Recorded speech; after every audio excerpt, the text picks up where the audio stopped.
Quisiera que viésemos esa imagen que está puesta en sus televisores, porque hoy el mundo celebra, al menos el mundo occidental o que cristiano celebra la resurrección de Cristo, ¿cierto? Y yo antes de comenzar a compartir la palabra, quisiera que pensásemos en eso, ¿no?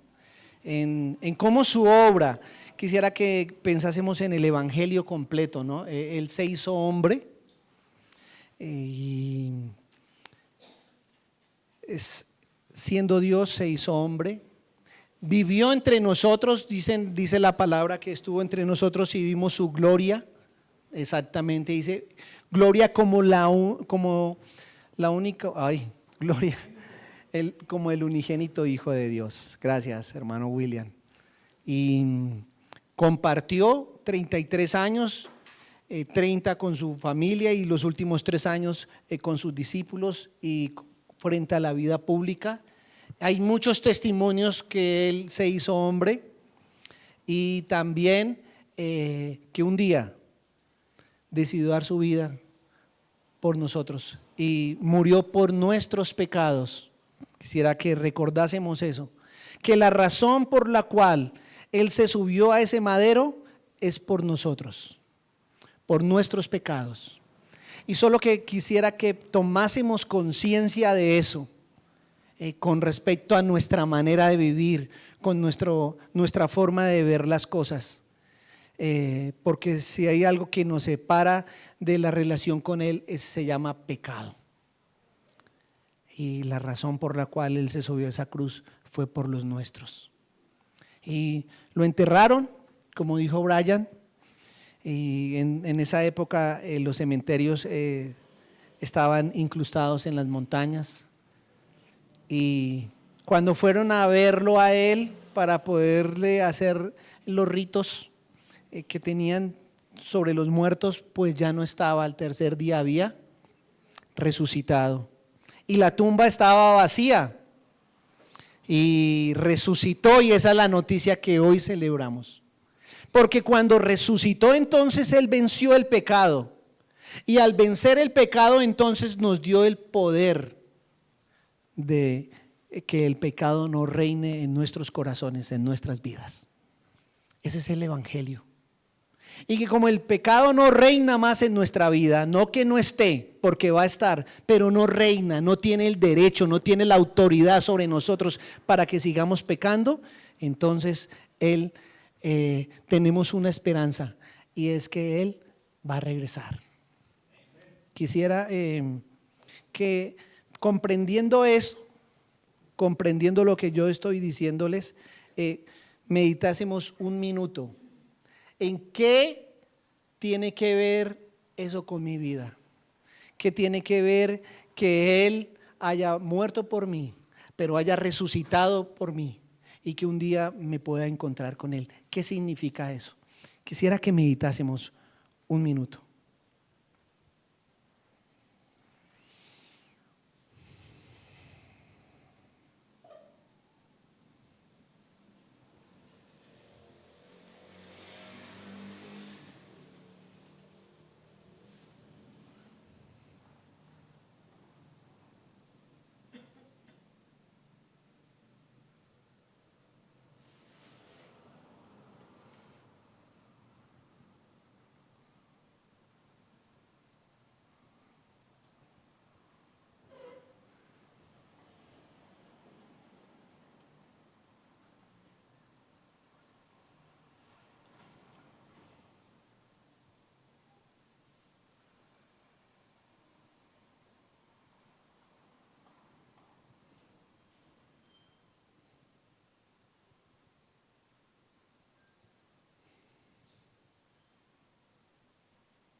Y resucitó y Él vive, Él no está muerto. Razón por la cual nosotros estamos acá. Amén. Y pensar en el resto de nuestras vidas. Cuando vayamos a fallar, pensar en su obra redentora. Recordando el tema del año y de todos esos desafíos que tenemos como cristianos. Hoy vamos a tocar el tema de los antivalores morales y para eso vamos a hablar de los derechos más que deberes, cuando los derechos son más importantes que los deberes, ¿no? Y vamos a estudiar en la carta de Pablo a Filipenses en el capítulo 2, para poder entender de qué hablamos. El mundo exige derechos, derechos por la vida, derechos al trabajo, derechos a todo, no hace sino exigir. Y estaba recordando antes de la pandemia 2019, principios de 2020, cómo el mundo estaba exigiendo. Se levantaban diferentes grupos y todos los días habían marchas, derecho al trabajo, derecho a todo, por todo era derecho. Entonces las mujeres se levantaron y quisieron tener un derecho, es el derecho a matar a su hijo, sí o no, al aborto. Y marchaban y exigían que ellas podían abortar, que fuera un derecho, sin tener en cuenta el derecho a la vida que tenía ese ser en su vientre. Y todo el mundo pide y pide. Y pasó ese caos, pero el mundo sigue pidiendo y sigue exigiendo y exigimos derechos laborales, derechos a la pensión, derecho a todo, tenemos los derechos y los exigimos, y si buscamos en el diccionario qué es un derecho, pues encontramos que es una facultad que se le da a alguien que se cree que tiene algún bien. ¿Y qué tiene que ver eso con la iglesia? Es la pregunta que podrían hacerse ustedes. Porque también los hijos de Dios, cuando llegan a los pies del Señor, cuando se convierten al Señor, a su nueva vida, entonces se nos pega y empezamos a exigir. Y se nos olvida que somos pecadores y que no somos dignos ni siquiera de la salvación. Pero por su gracia y por su gran amor, Él nos la dio. Y entonces comenzamos a exigir por todo lo que nos pasa, sean buenas cosas o sean malas. Si nos pasan malas cosas, pero ¿por qué me pasa esto, Señor, si yo soy tu hijo y como tu hijo tengo los mismos derechos que puede tener un hijo? Y exigimos y exigimos. Señor, yo soy tu hijo, yo reclamo, declaro el mejor puesto para mí, el mejor sueldo, porque soy tu hijo. Pero ¿sabe qué es lo irónico? Que eso que está en el mundo, que se ha filtrado a nosotros, no está en la palabra del Señor.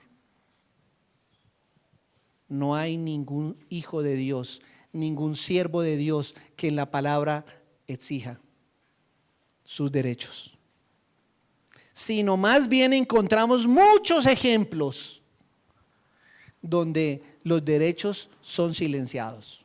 Y quiero aclarar algo, no que no tengamos, sino que ni siquiera existen en la palabra. Es una palabra que no debería existir en el cristianismo. Y ustedes me dirán, o de pronto pensarán allá sentados, ¿qué tan equivocado está? Solo quisiera que hoy a través del estudio de la palabra viésemos y nos acercásemos a la palabra para saber si eso es así o no es así. Y para eso entonces vamos a Filipenses capítulo 2. Y quisiera que ustedes también abrieran la Biblia, si la trajeron, no sé, y la encontrasen. Pero mientras que ustedes buscan Filipenses 2, yo quiero leer unos versículos que no tengo ahí en la presentación, porque quiero que entendamos algo. Porque a veces cuando leemos textos nos los aprendemos o los entendemos de una manera de las cuales de pronto no son como los que están dentro del texto de lo que quiere decir el autor de cada una de estas cartas.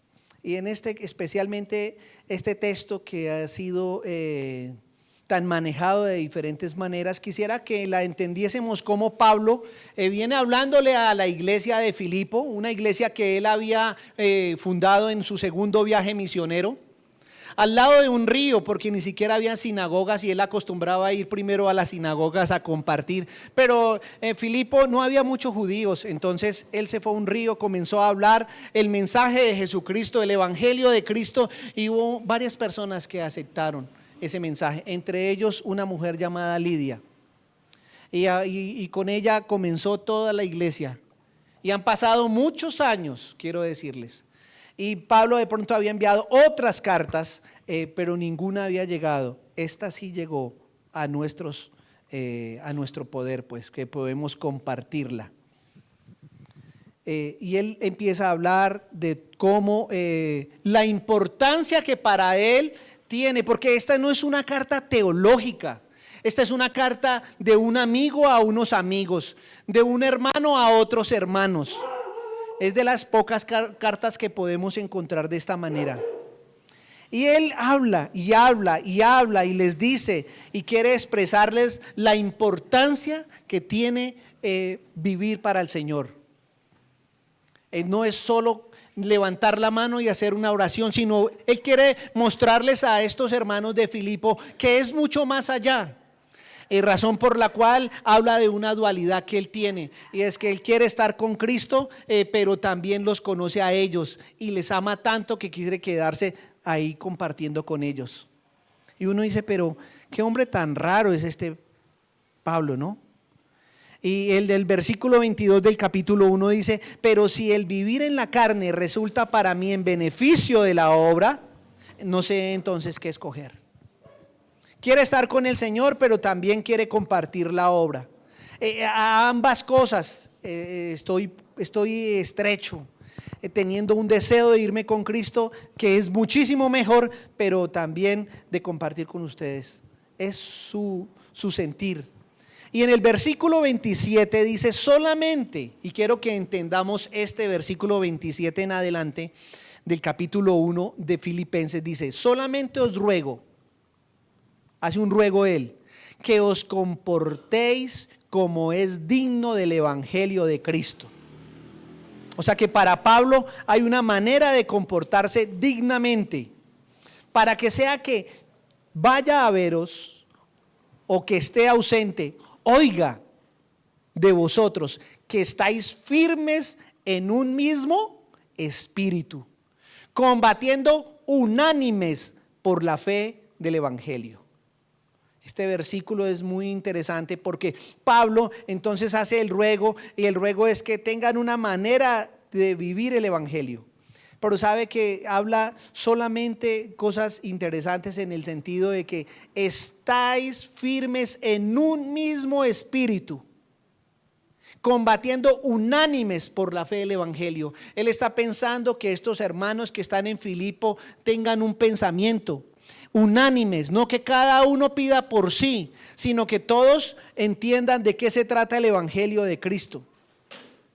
Y sin dejaros intimidar por los que se oponen, o sea que había una oposición ahí en Filipo, que para ellos ciertamente es indicio de perdición, pero para vosotros de salvación. Y esta salvación pues procede de Dios, es lo que le quiere decir. O sea que estas personas de Filipo tenían personas que las intimidaban, que se oponían verdaderamente al evangelio de Cristo, y entonces ellos les está diciendo, tranquilos, la perdición es de ellos. Es otro consejo que él da.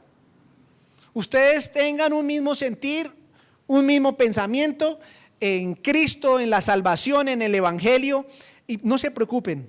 Cada uno tiene su recompensa, pero para vosotros la salvación procede de Dios. Tengan en cuenta algo. ¿De dónde viene la salvación? No la olviden. Es algo que es importante. Dentro de la armadura, el yelmo de la salvación está en el casco, en la cabeza, porque es el pensamiento que nosotros debemos tener. A veces en la vida cristiana, los diferentes asuntos de la vida diaria nos hace olvidar de qué se trata el evangelio. Y pensamos que el Evangelio es algo diferente a lo que verdaderamente es. Y quiero que lo veamos. A vosotros os es concebido a causa de Cristo, vuelve a decir que todo está en Cristo, no solamente que creáis en Él, sino que también padezcáis por Él. Quiere decir que seguir a Cristo es bueno cuando uno cree, pero fuera de eso hay algo que Él les está diciendo que puede venir, que padezcáis por Él. Él no está diciendo que padezcan por el pecado de cada uno, sino que padezcan por la causa del Evangelio, lo que ellos han creído. Eso les puede traer dificultades, entre las que acaba de nombrar, que se sientan intimidados, que tengan oposición. Ellos tenían oposición verdaderamente en la ciudad, pero Él les está diciendo, es necesario esto. Es un regalo, se les ha concebido, teniendo el mismo conflicto que habéis visto en mí y ahora oís que hay en mí. Ese conflicto entonces de querer estar con Dios, pero que también poder compartir el Evangelio con los otros. Por tanto, ahora sí, versículo 1 del capítulo 2. Si hay algún consuelo, ¿en quién? En Cristo. Si hay algún estímulo de amor, si alguna comunión del Espíritu, si algún afecto entrañable, si alguna misericordia, dice, completad mi gozo, sintiendo lo mismo. Y quería que pensásemos en eso. Si entendemos el Evangelio, o sea que el contexto en el cual Él va a comenzar a decir estas cosas, ese por tanto es un término de conclusión, es porque Él viene hablando del padecimiento, de creer en el Evangelio, de vivir en el Evangelio, de soportar las dificultades en el Evangelio. Por tanto, entonces, ¿de dónde viene el consuelo? ¿Dónde está el consuelo? En Cristo. Él lo único que está haciendo es llevando a la gente a entender que el Evangelio se trata de Cristo. Está en ellos, pero se trata de Cristo. Y dice, si algún estímulo de amor, o sea, si hay algo de amor, si hay alguna comunión del Espíritu, si hay algún afecto entrañable, si alguna misericordia, todos son estos elementos que no están dentro de ellos, sino que vienen ¿de quién? De Dios. Y que los han visto en Cristo. Nosotros no entendemos todo porque Él va a desarrollar ahora en el capítulo cómo es que lo que está diciendo acá se vuelve real, cómo se puede vivir. Dice, completad mi gozo sintiendo lo mismo. ¿Lo mismo de quién? De Cristo. Gracias, hermano William. Sintiendo lo mismo. Y dice así, teniendo el mismo amor, ¿de quién? Unánimes, sintiendo una misma. ¿Dónde están los derechos acá? Él lo único que está diciendo es que no se vean individuales, véanse como iglesia. Ustedes son iglesia, son una iglesia, la del Señor. Y les da un consejo en el versículo 3. Nada hagáis por rivalidad o por vanidad, antes bien con humildad, estimando cada uno a los demás como superiores a él mismo. Y el último consejo, no busquéis vuestro propio provecho, sino el de los demás. Entonces me gustan los elementos que están ahí. Ya sabemos que Él quiere que sientan lo mismo, que tengan el mismo amor que los mueve, y el ejemplo que ha hablado es de Cristo, y que tengan unánimes una misma cosa, en este caso el Evangelio. No hagan nada por contienda o por vanagloria, porque desafortunadamente habían personas que iban a Filipo y predicaban a Cristo, pero lo predicaban por contienda, querían demostrar otras cosas diferentes a las que muestra el Evangelio, a las que hemos hablado al principio. Entonces él les dice, no hagan nada de eso, y menos por vanagloria. O sea, si ustedes quieren ser grandes, están equivocados, no hagan nada. Más bien todo háganlo como, con humildad. Entonces nos da un elemento, nos ha dado varios elementos Pablo ahí, unanimidad, mismo amor, humildad, estimando a cada uno, a los demás, como superiores al mismo. ¿Y dónde están entonces los derechos? ¿Dónde están? Si yo tengo que ver que el prójimo es superior a mí, ¿cómo hago? ¿Dónde están mis derechos? Y dice, no mirando cada uno por lo suyo propio. O sea, no podemos sacar pancartas para poderlo pedir, ¿no? Sino que cada cual también por lo de los otros. ¿Cuánto entonces oramos por los demás? ¿Por los otros? Cuando vemos la necesidad, cuando vemos sobre todo la crisis, la tribulación, la tentación que golpea al prójimo, ¿cuánto oramos?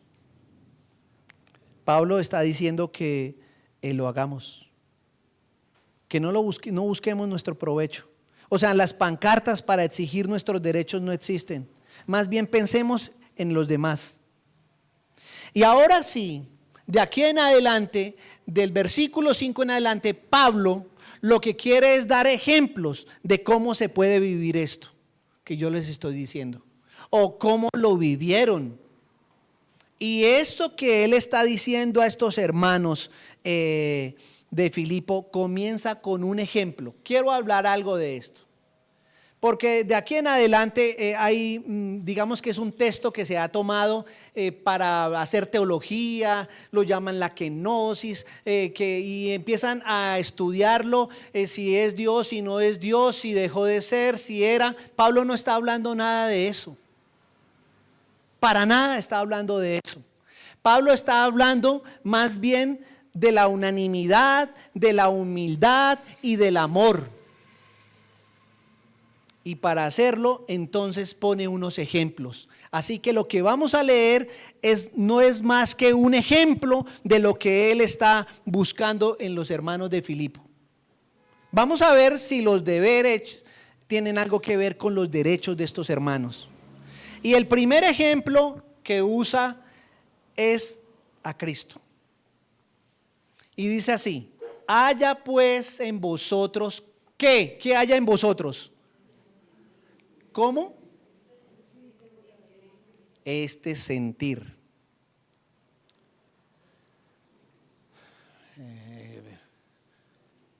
Listo.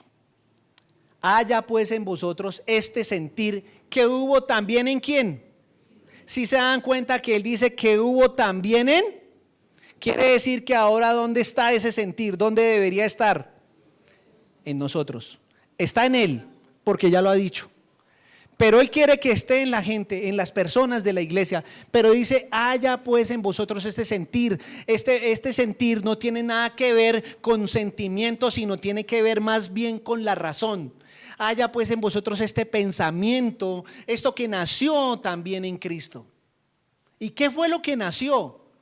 Dice, el cual, Cristo, siendo en forma de Dios, este es el ejemplo que él quiere que sigamos del sentir. Él no está declarando otras cosas, sino está poniendo un ejemplo.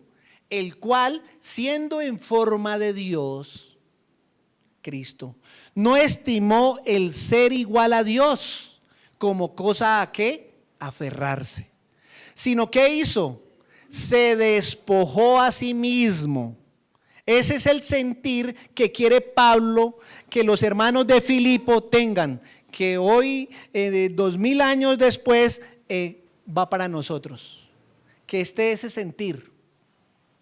Que no estimemos las cosas o los títulos que adquirimos, sino que nos despojemos de nosotros, reconozcamos que somos pecadores, reconozcamos que lo necesitamos y que la cabeza y el verdadero sentir de la vida es Cristo.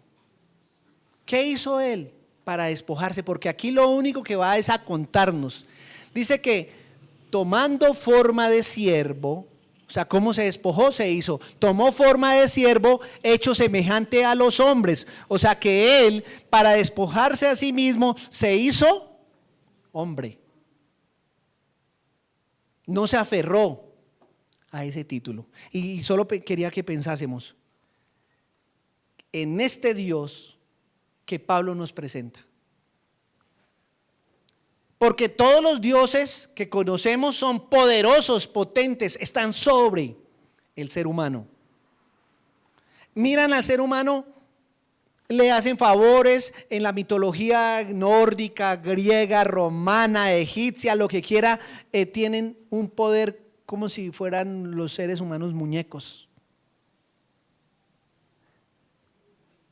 Para nuestro creador, el único creador, el verdadero creador, no somos esos.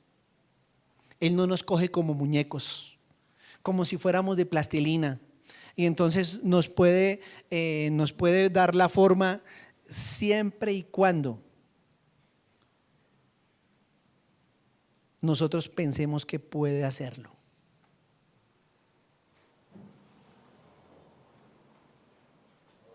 Estando en esta condición de hombre, ¿qué hizo? Se humilló. Recordemos que él antes había dicho de la humillación. Pero ¿cómo es eso? ¿Cómo es eso? Porque a veces nosotros podemos definir, tener un concepto de humillación, pero la forma en que él se humilla es que se hace obediente. ¿A quién? Al Padre, a Dios.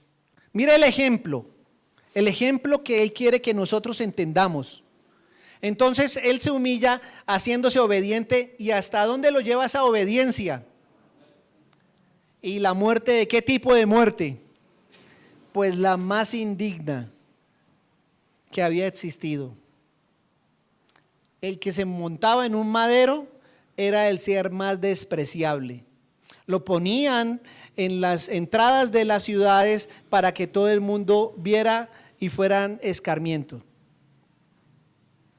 Y no había entonces una muerte más indigna que la muerte de cruz. Pero ¿qué hizo Jesús? ¿Cómo obedeció? ¿Cómo se humilló? Pues cuando estaba en los momentos más difíciles, le hicieron unos juicios injustos. Lo capturan a la medianoche, es ilegal para ellos. Luego, en vez de que el Sanedrín se pueda reunir y ellos puedan juzgarlo, recibe 2 juicios rápidos de los sumos sacerdotes Caifás y Anás, y nunca levanta una voz para decir: están vulnerando mis derechos. La ley dice esto, y podía hacerlo porque era su derecho, comillas, no lo utilizó. ¿Sabe qué hizo Jesús? Cayó. Lo llevan ante 2 gobernantes, ante Herodes y ante Pilatos. No levanta la voz contra ellos. Al contrario, es sumiso. Y por último, es azotado, escupido, maltratado. Y las únicas palabras que pronuncia son 7. Perdónalos porque no saben lo que hacen. ¿Dónde están los derechos?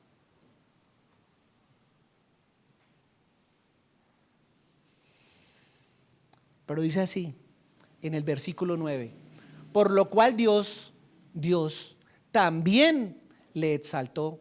¿Hasta dónde? Hasta lo sumo. Es Dios quien lo exalta. Él no se exalta, Él no pide, Él no habla, Él no solicita. Dios es el que hace todo por Él. le da un nombre que es sobre todo nombre. Para que en el nombre de Jesús, ¿qué pase? Se doble toda rodilla de los que están en los cielos, los ángeles, y de los que están en la tierra, sus hijos, y debajo de la tierra, y toda lengua confiese que Jesucristo es el Señor. El que lo exalta es Dios mismo, y lo exalta para que Él sea glorificado. Y Dios mismo es glorificado a través de Cristo.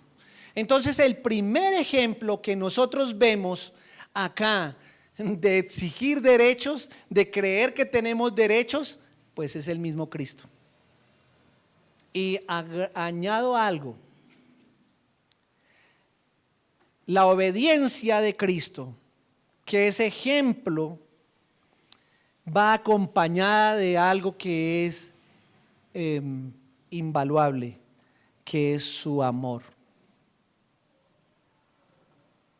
Es lo que lo movía, es lo que lo hacía obediente, es lo que hacía que él se hiciera menor para que los otros fueran mayores. Dice Pablo, verso 12 del capítulo 2: por tanto, amados míos, como siempre habéis, ¿qué? Obedecido. Entonces ellos habían visto el ejemplo en Pablo, cómo obedeció a Jesús, cómo Jesús obedeció al Padre. Ahora Él les dice que ellos sean obedientes. No les dice, por tanto, mis amados hijos, exijan sus derechos, por tanto, mis amados hijos, entonces vivan como quieran. No, como habéis obedecido, no como a mi presencia solamente, sino también más ahora en mi ausencia. Y les da un consejo: ocupaos en vuestra salvación. Y les dice cómo deben ocuparse en esa salvación: con temor, con reverencia y con temblor, respetando que esa salvación la dio Cristo, que murió en la cruz. Yo lo que quiero es que veamos cómo Pablo nos está llevando por el camino para que reconozcamos verdaderamente quiénes somos y qué es lo que Él quiere. Porque Dios es el que produce en vosotros así el querer como el hacer, por su buena voluntad. Entonces podemos entender que Él es el que nos mueve. Él es el que nos trajo. Nosotros no nos trajimos a nosotros mismos. Él nos trajo. No sé cómo llegaría usted al Señor, pero quiero decirle que el Señor un día puso el querer en su corazón y ahí pone ahora el hacer. El querer ser sus hijos. Pero ser sus hijos produce un quehacer. Y eso es lo que está exponiendo Pablo.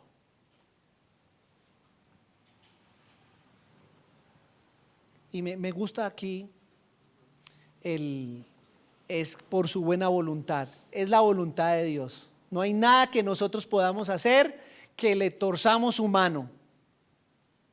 Nada, es su voluntad. Él quiere que nosotros seamos salvos. Él quiere que hagamos su voluntad. Él quiere que seamos obedientes. Él quiere. Pero en ese versículo 14 encuentro el único imperativo: haced todo sin y contiendas. Haced todo sin murmuraciones y contiendas. Y Pablo no escribe estas palabras por capricho, sino que tiene un propósito.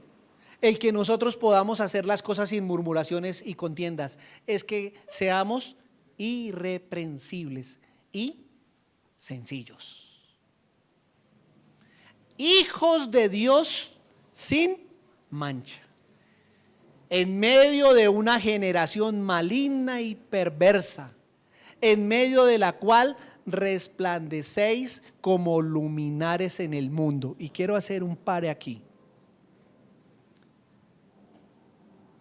Y estaba recordando en la palabra del Señor, hay muchos ejemplos en el Antiguo Testamento de cómo el pueblo de Israel vivió.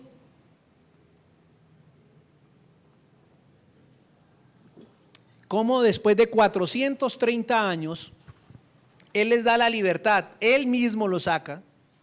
Él se revela ante los egipcios, mostrándose Él, mostrando su poder, mostrando que era el único Dios con las plagas. A cada plaga era un Dios de ellos y cada Dios quedó por fuera, porque Él quería también darles testimonio a ellos. Pero el pueblo salió. Él sobrenaturalmente les abre el mar, ellos pasan al otro lado del mar y comienzan los problemas cuando se acaban las cosas, cuando comienza el sufrimiento, el padecimiento. ¿Quién los había sacado? Dios.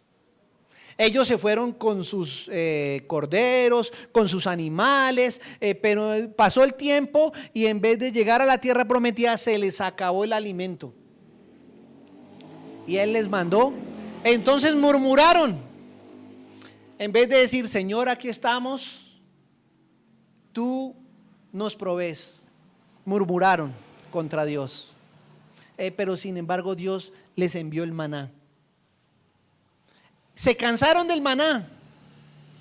Esta generación se cansó del maná, se cansó de la provisión de Dios, y entonces un día murmuró contra Él y pidieron carne. Y Él les dio codornices que se les salían hasta los ojos de tanto comer ellos. Eran insaciables y murmuraban con Dios. Murmuraban porque Moisés era su jefe, murmuraba porque sí, murmuraba porque no, por todos murmuraron. El 80% de los millones que salieron de Egipto murieron por la murmuración. Pueden leerlo en esta semana. Les invito a leer Éxodo, Números, Deuteronomio, y pueden ver que el 80% murió de la murmuración.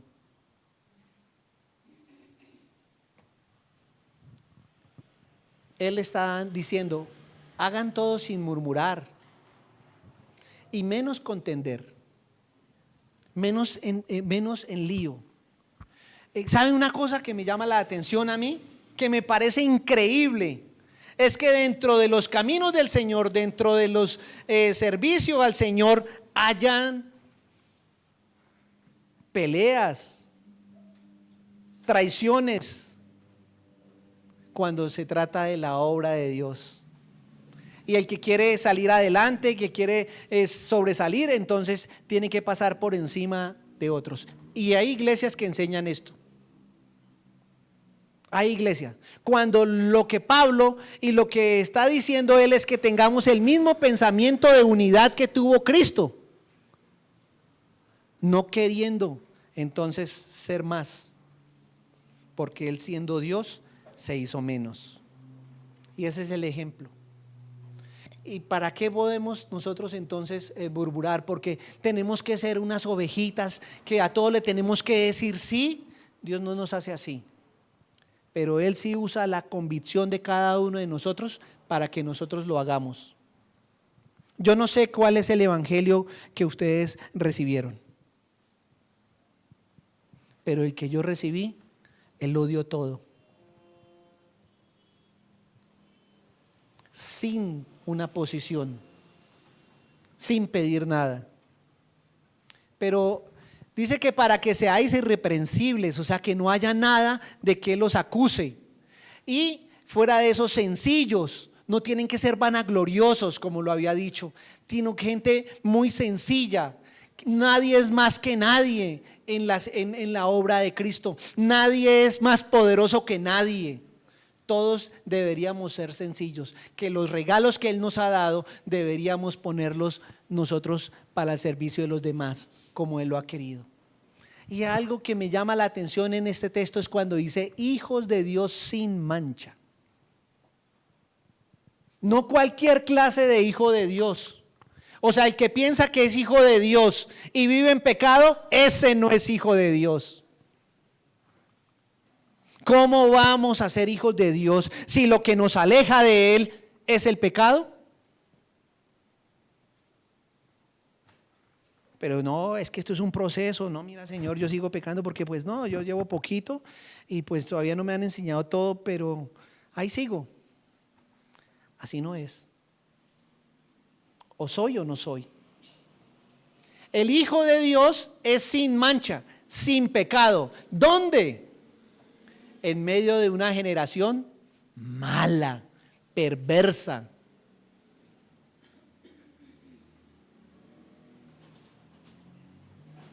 Si yo veo a Israel, veo que esa generación mala y perversa murió. Si veo a los profetas que se levantaron luego en una generación mala y perversa, murieron. Los mataron, no los escucharon. Cuando ellos llamaban al pueblo para que se arrepintiesen, para que dejasen sus ídolos, para que dejasen todo lo que Dios lo que a Dios no le agradaba. Hoy nosotros vivimos en medio de una generación mala y perversa, donde los valores del ser humano están por el suelo. ¿Cómo es posible que yo levante mi voz para matar a un ser que no tiene cómo defenderse? ¿No es eso perversión? ¿No es perversión la sexualidad que nos muestra el mundo hoy? Todos con todos, y si no, pues nos revolvemos y seguimos otra vez todos con todos. Poliamor, tantas depravaciones. Él quiere que sus hijos no se contaminen de eso. Él quiere que sus hijos se aparten de la pornografía, se aparten de los placeres del mundo, de los deleites del mundo. En una generación depravada, en medio de la cual resplandecéis como luminares en el mundo. Desen cuenta la responsabilidad que Pablo les está escribiendo a estos hermanos de Filipo, a ser unos hijos santos, a ser luminaria en una generación que es perversa, a resplandecer, no a esconderse, no a tener miedo, no a temer, como lo dijo antes en el capítulo 1. Sin dejaros intimidar por los que se oponen, que para ellos ciertamente es indicio de perdición. Nosotros tenemos que alumbrar, pero no alumbrar sencillamente pensando en que somos unas antorchas, si nuestra vida está llena de pecado. Si nuestro corazón es de continuo a ir al mundo, a desear los placeres y las cosas del mundo. Y cuando se levanta alguien para hablarles tales cosas, entonces es más fácil cerrarle la puerta, como se la cerraron a los profetas, como se la cerraron a Cristo, cuando quería mostrar su justicia. ¿De qué valen los sacrificios?, les decía. Si ustedes sacrifican y siguen haciendo lo mismo, ¿de qué les sirve? Él hizo un sacrificio. Por eso cuando comencé quisiera que meditásemos en eso. Esos son nuestros deberes. Ser luz en medio de una maligna y perversa generación. Pero no ser luz de palabra, no ser luz de decir yo soy de esta iglesia o de aquella, cuando tenemos unanimidad, y la unanimidad la tenemos en el pensamiento de Cristo, el cual lo dio todo por nosotros. Y dice así: asidos de la palabra de vida. ¿Por qué? Porque esta generación es perversa y necesitamos que algo nos dé alimento, que algo nos sostenga. Gente se sostiene con emociones, pero cuando las emociones pasan, entonces están en el suelo. Esta mañana leía muy temprano una persona que escribió en una red de esas, creo que se llama X es que se llama, bueno, el pajarito ese, Twitter, sí, eso. ¿Cómo? Es pajarito, gracias. Y ella decía que no volvía a la iglesia, que no había pisado la iglesia. Es una señora nada que ver de religión esto que yo les estoy contando. Esto es fuera de la religión. Pero ella decía que ella no había vuelto a la iglesia porque se había cansado de cuando entró a la iglesia y ver que el pastor no hablaba sino de dinero, y verlo en las camionetas y en las fincas que tenía y todos los bienes que él tenía, y que se cansó de eso, y que por razón por la cual ella ya no va a volver a ninguna iglesia. Y entonces pensaba yo, ¿realmente conocemos el evangelio? ¿Realmente sabemos por qué venimos o no? ¿Realmente sabemos qué es lo que nos hace querer estar acá? Porque tristemente para nosotros, no solamente que creáis en Él, sino que también padezcáis por Él, como Él padeció. Todo esto que está hablando no es más sino desglosarnos lo que Él quiere enseñar. Y el mejor ejemplo que Él usa es a Cristo. Y dice, asidos de la palabra de vida, para que en el día de Cristo, que es la esperanza que tenemos, yo pueda gloriarme de que no he corrido en vano, que no he corrido en vano ni en vano he. Ahora, ¿quién se pone como ejemplo? Pablo. Él se va a poner ahora como ejemplo. Dice, y aunque sea derramado en libación sobre el sacrificio y servicio de vuestra fe. Entonces ahora Pablo está tomando el ejemplo de Cristo y lo está viviendo de Él. Está diciendo, yo estoy dispuesto a dar mi vida por aquellos que no conocen a Cristo. Estoy dispuesto a dar mi vida por aquellos que ya conocen a Cristo. La pregunta es, ¿tendremos ese sentir? Y dice Pablo, me gozo y regocijo con todos vosotros. Asimismo, gozaos y regocijaos también vosotros conmigo. No tengamos miedo, no tengamos tristeza. Ay, es que tenemos que dar la vida y es que tengo que ir a predicar allá y eso es tan difícil, me van a quebrar. No. ¿Por qué?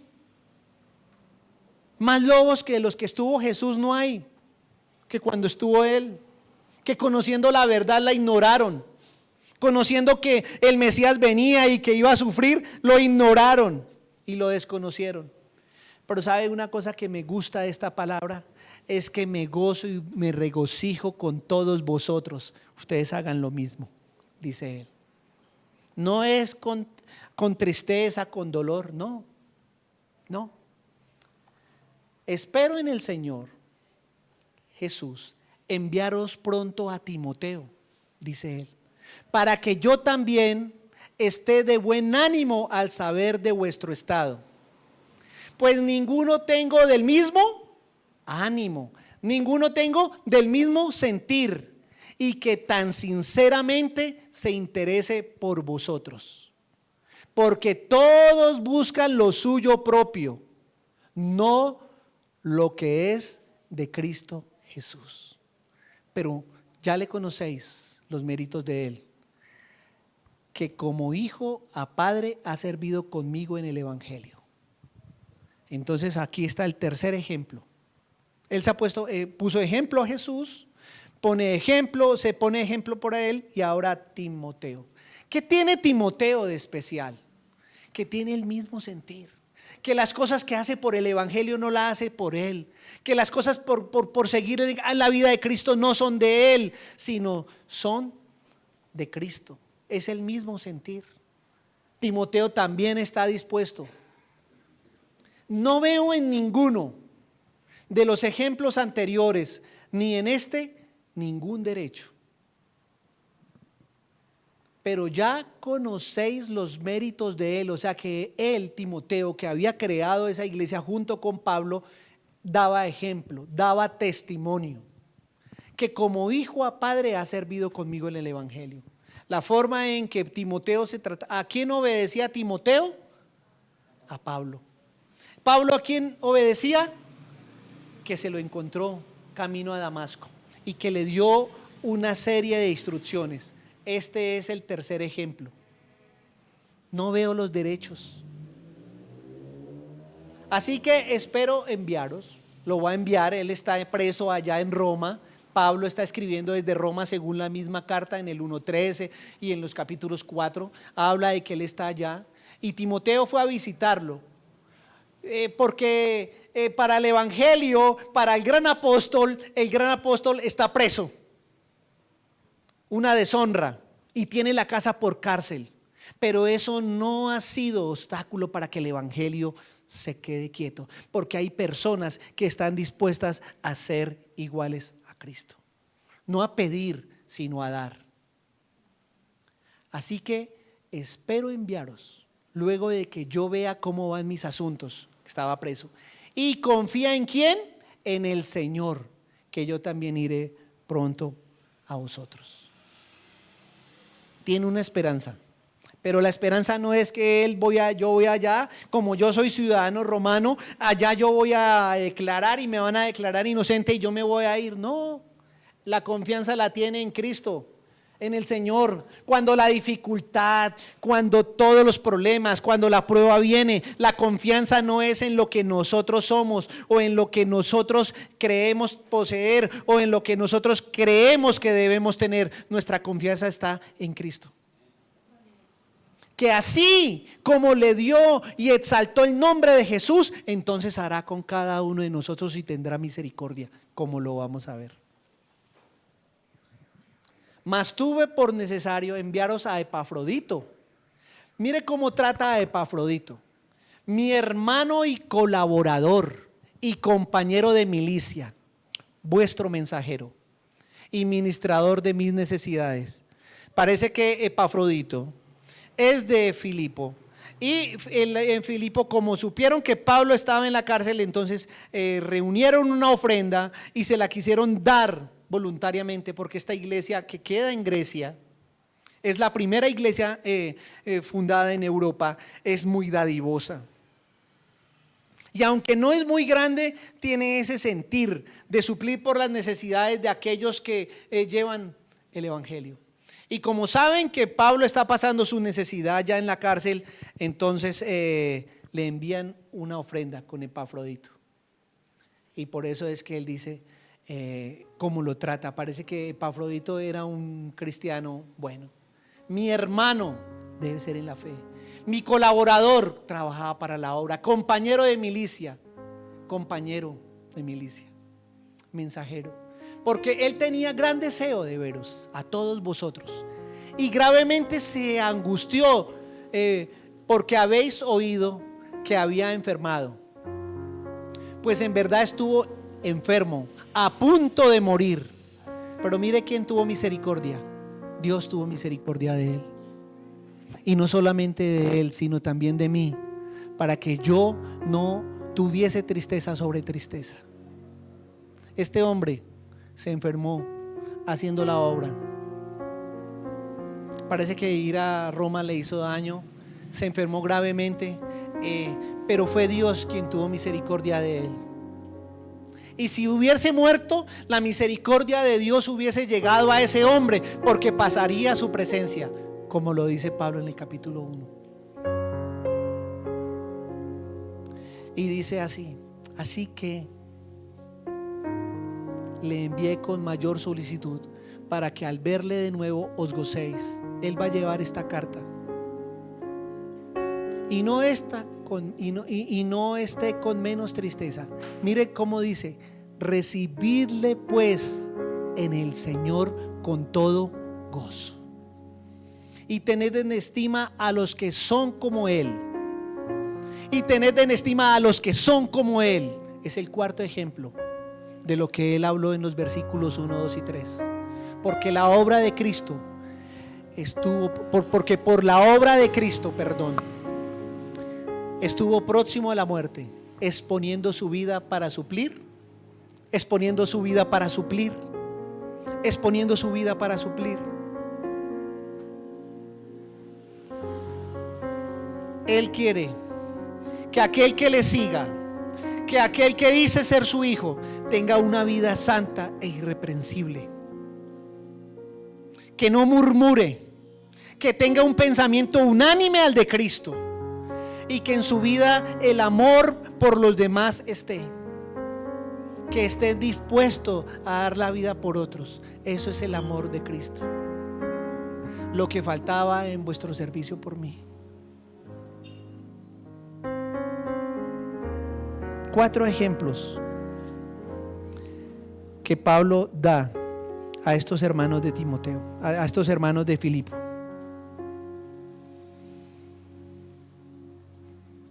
A vosotros os es concebido a causa de Cristo, no solo que creáis en Él, sino que también padezcáis por Él. ¿Dónde están los derechos? ¿Dónde? No los veo. No los veo. Cuando usted tenga la enfermedad, póstrese ante Él, humíllese ante Él, pídale a Él, que Él tendrá misericordia, o lo sana o se lo lleva. Pero no perdemos.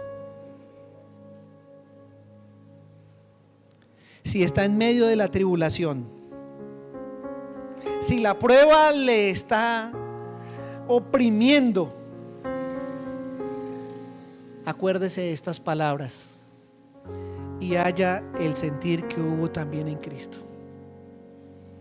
Y cuando nos hacemos pequeños, entonces lo vemos más grande, porque a veces nos hacemos tan grande que lo vemos a Él pequeño. Y a veces la prueba es tan grande, tan gigantesca, que nos asustamos, cuando lo único que debemos tener es temblor y temor por nuestra salvación. Señor, el mundo exige derechos. Permítenos a nosotros tener ese mismo sentir que hubo en Cristo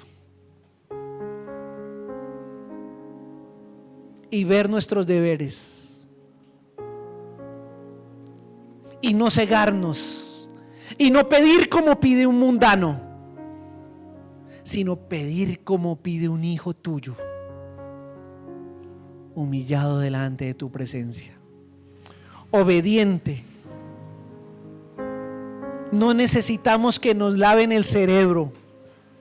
Lo que necesitamos es la convicción de ser tus hijos, y que eso implique que yo aborrezca, que yo deteste el pecado que hay en mí. Permíteme acercarme, Señor. Permítenos acercarnos a ti de esa manera. Permítenos desafiar a este mundo viviendo como tú viviste. Permítenos ser las luminarias que tú quieres que seamos en los lugares que nos has puesto, en nuestra familia, en nuestro trabajo, en donde estemos, Señor. Podamos mostrar la imagen tuya renovada en nosotros, y no una imagen caída, llena de pecado, que no sabe el pueblo ni el mundo si somos nuevos o no somos nuevos, porque nos comportamos como tales y sus formas de vivir las adoptamos. Permítenos, Señor, ser diferentes para mostrarte a ti, al único y verdadero Dios. Y permítenos crecer en medio de la prueba, en medio de la dificultad, y entender que cuando tú nos quitas algo es porque nos quieres enseñar más cosas, y que cuando nos das algo es porque quieres enseñarnos otras cosas, Señor. Y poder decir, como Pablo dijo en esta misma carta, que sabemos vivir en la abundancia y en la escasez. Para ti, permítenos, Señor, hacer tu voluntad. Amén y amén.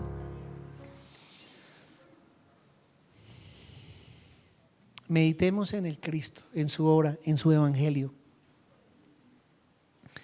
Nos protegemos. Cuando su palabra en Filipenses 4 más adelante dice que debemos pensar en todo lo bueno, en todo lo puro, en todo lo que de buen nombre, Él está diciendo: piensen en mí. Pensemos en Él.